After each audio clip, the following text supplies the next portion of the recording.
If you're interested in piecing together your own trail truck crawler, adding in all of the exact components and electronics of your choosing rather than purchasing a ready-to-run, then this video is for you. Today we're going to look at and compare 4 different but similar 1/10 scale trail trucks, including the HPI Venture SBK, the Axial SCX10 II Raw Builders Kit, the Redcat GEN8 pack, and lastly, the Traxxas TRX4 Sport Unassembled Kit.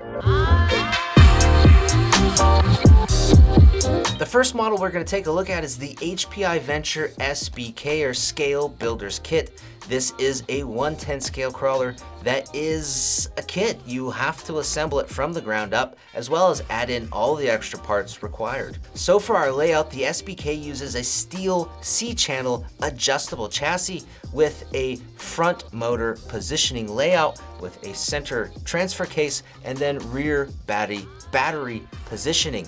If we look at the front end, it uses a 3-link panhard CMS setup, chassis mounted servo, and then in the rear it's a 4-link setup. The lower links are aluminum.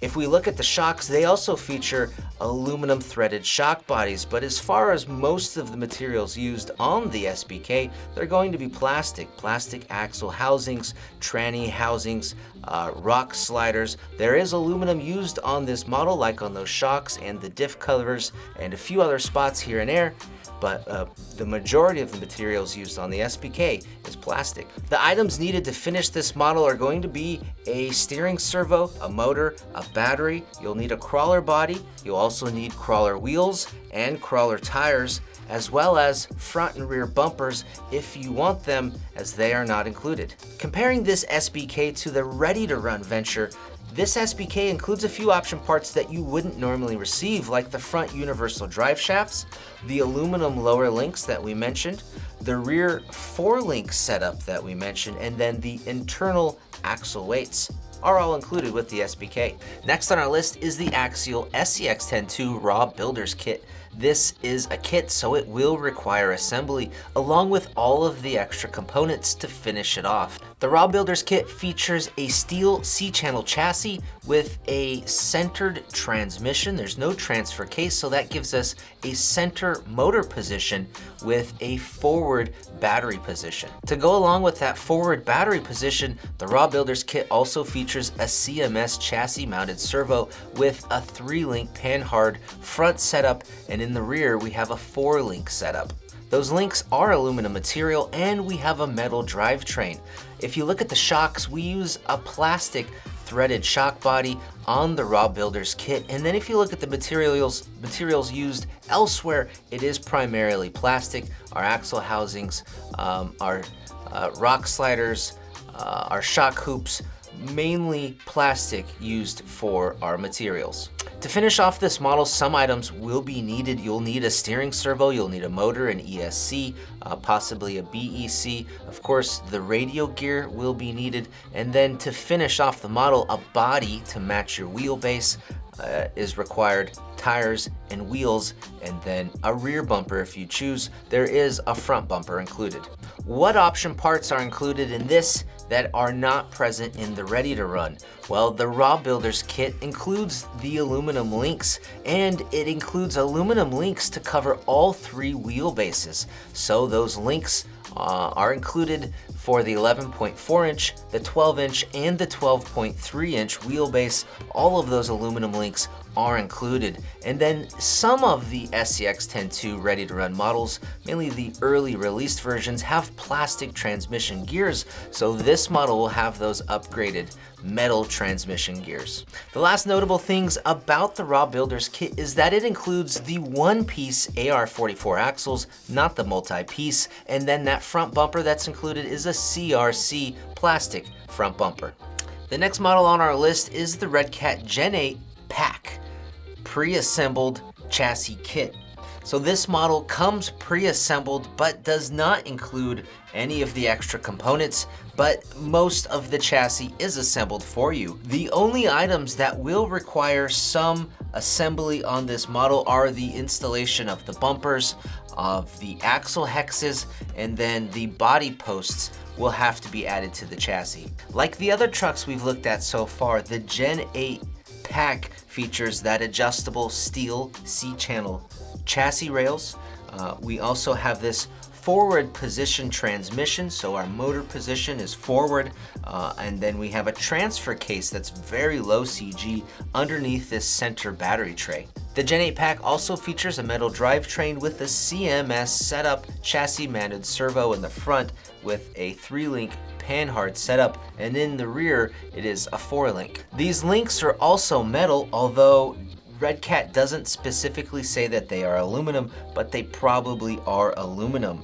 Our shock bodies are also aluminum here on our Gen 8 pack. We have threaded shock bodies that are aluminum with aluminum top caps on our shock and aluminum bottom caps on those shock bodies. There's a few other spots on the Gen 8 pack that are metal, like the axle hexes, and then the diff covers are also metal, but the remainder of the parts are going to be plastic material. To complete the Gen 8 pack, you will need a steering servo, a motor, ESC, battery pack, radio gear, and then the body and tires and wheels. Now, how about option parts on this model not present on the Ready to Run?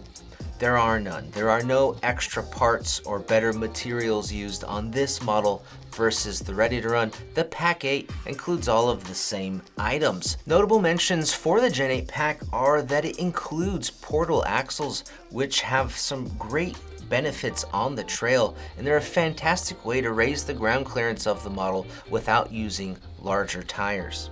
Also, the Gen 8 pack includes the front and rear bumpers out of the box. And one last thing, the wheelbase of the Gen 8 pack is adjustable from 312 on the smallest, shortest end to 336 millimeters. But out of the box, the Gen 8 pack comes at a wheelbase of 324 millimeters, which is a longer than normal wheelbase. It's the same wheelbase size as the TRX4 Defender, so the body is gonna need to match that same wheelbase if you plan on putting a body on the pack as it sits out of the box.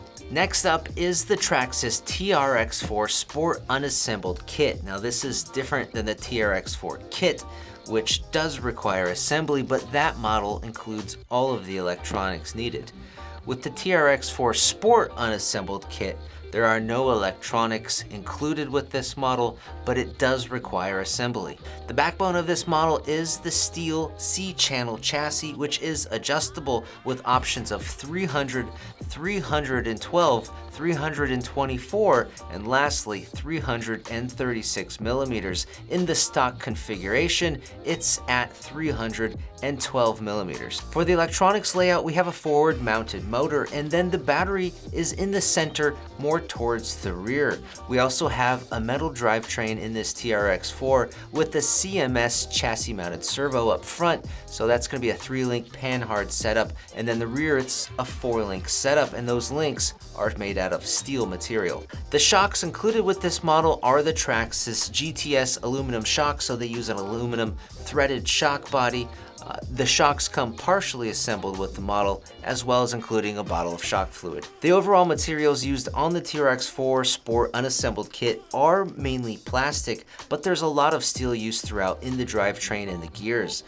In the axles, we have steel gears. The front CV drive shafts are made out of steel. The rear axle shafts are made out of steel. The single speed transmission has steel gears, and then the transfer case also uses steel gears. For the needed to complete list on this truck, you will need a motor, battery, servo, radio gear, possibly a BEC. The truck includes a clear Lexan body, so you'll need some polycarbonate paint. The model also includes tires and wheels that are glue type. No glue is included, so you will need some tire CA glue as well. Comparing this model to this Sport Ready to Run, there are some items included with this model that are not included on that Ready to Run, mainly some plastic molded accessories like the body, headlights, the grille, the tailgate. There's the top roof rack, jerry cans, snorkel, mirrors, and other scale accessories. Traxxas says that all of those scale parts add up to about a $75 accessory value. Notable mentions for this unassembled kit are those Traxxas portal axles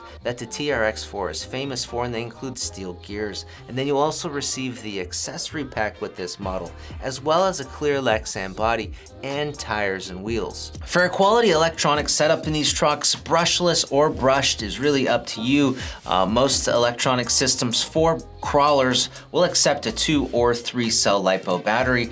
Piecing together a package is a lot of fun, which is why these kits are available.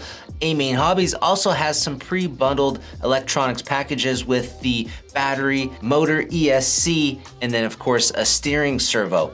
This one here is the Hobbywing brushless setup, so it includes the Hobbywing FOC 540 motor and ESC combo. Of course, it's brushless and it is sensored, which is nice, and that sensor wire is waterproof. The combo also includes a ProTech 370 TBL black label servo. It's really brawny and it's high voltage capable, and it puts out over 600 ounce-inches of torque. Also in that bundle is a ProTech 120C silicone graphene battery pack with the T-style connector, and then a packet of connectors is also included because you'll need to add one onto that Hobbywing ESC. This combo is on the higher end of the electronic spectrum. There's some really high quality gear, and the price reflects that. Here's another really good electronic setup that's more for the budget-minded crawler guy who doesn't need super high-end fancy electronics. This is the